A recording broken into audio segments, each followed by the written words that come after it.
Understanding the law of correspondence is the first step towards taking control of your life. If you want positive change, it starts with your core views and beliefs.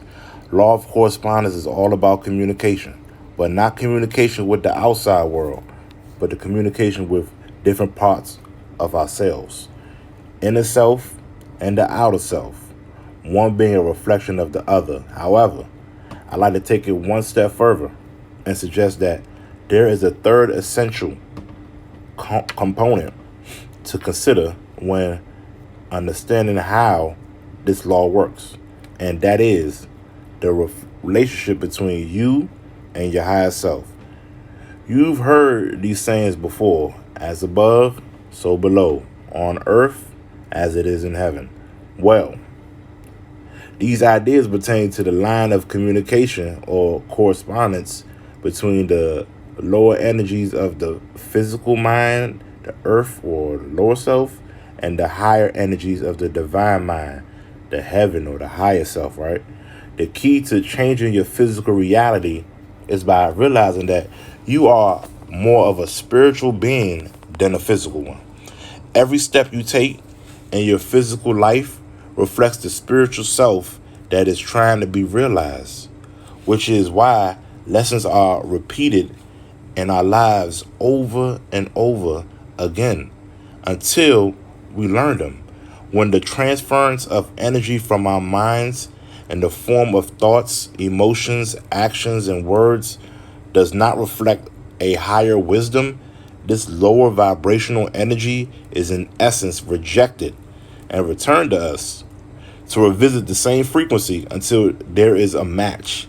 This is why you can be overwhelmed with an emotion or situation you are dealing with.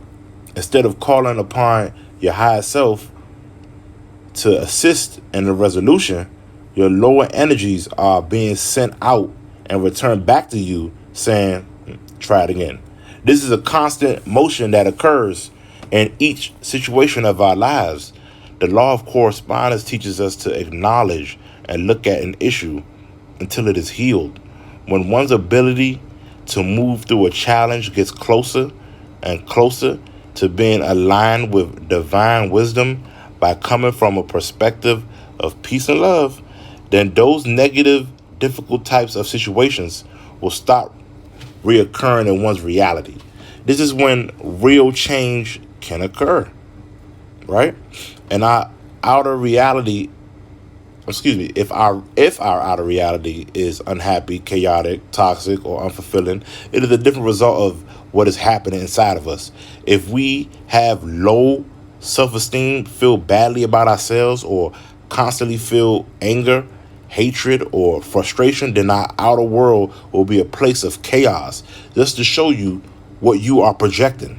You can't slouch your shoulders and hold your head down and tell people, hey, I'm happy. Like, it doesn't work like that, right? Happiness and confidence is up here, right? So the truly sad thing is that it becomes a self-perpetuated situation and we feel bad about ourselves, right? And our outer world is unhappy. The worse the outer world becomes, the worse we feel when we're dealing with our emotions, our inner selves, right? Which has a direct impact on our reality. To escape from this trap, it is critical to shift our paradigm. Nothing in our outer lives can change without first making changes in our inner lives. In fact, the basis for all self-help is exchanged from the inside out.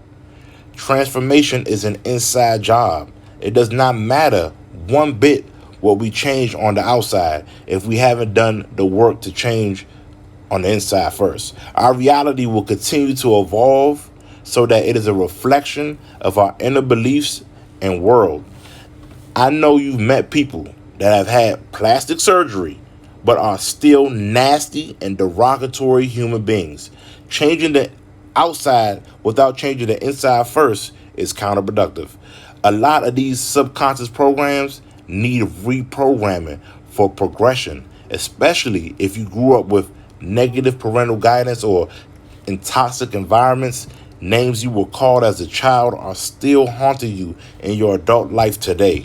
Subconsciously, you've attached yourself to these views without the understanding of why your behavior is the way that it is. So, in all cases, our outer world reflects our inner world in every way, shape, and form.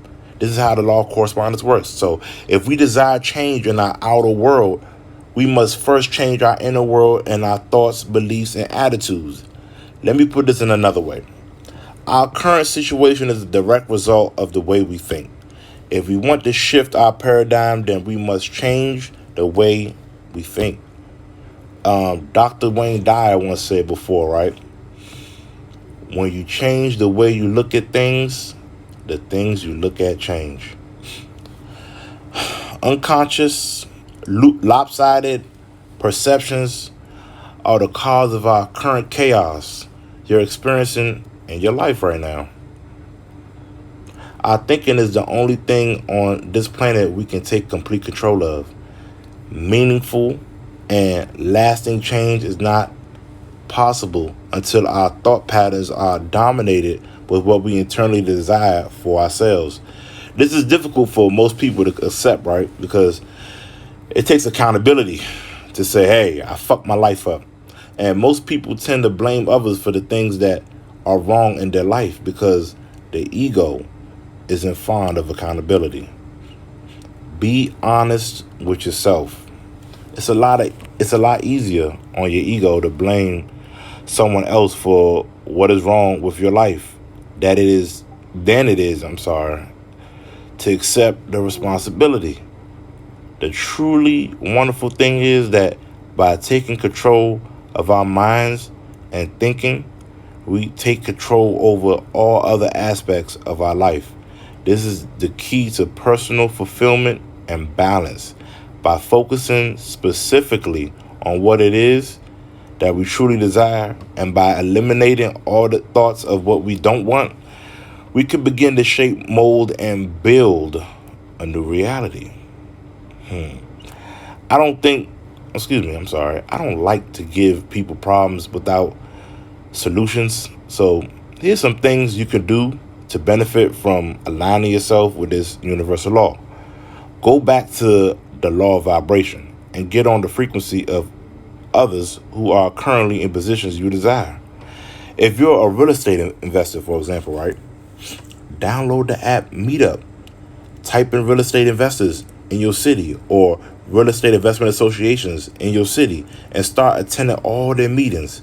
It takes 21 days for a habit to become a behavior, so get into the habit of spending time with people that are on a frequency you want to align yourself with. Doesn't that make sense? Same thing if you want to become a lawyer. Join paralegal groups and pro bono groups. They're free, and it's good karma to help others that can never do anything for you. You feel me? Also, people like to say for every action, there's a reaction. I like to say for every action, there's a response. Don't react, respond, right?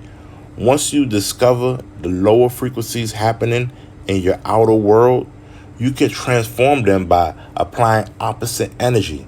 Since our energy is reflected back to us at all times, know that when you are faced with something negative, the quickest way to dissipate that energy, heal your subconscious and connect to your higher self, is to react in the opposite fashion. When you are criticized, praise someone. When you are hurt, love someone. When you are discouraged, encourage someone. When you are afraid, reassure someone. In that moment, you are mastering the ability to heal a wounded part of yourself. You react from your soul's perspective, and thus you recognize that we are one. You are me and I am you. We are one and never two. Feed the energy that you desire. Focus on good and positive thoughts, and the opportunity for healing is created. This is how the law of correspondence works.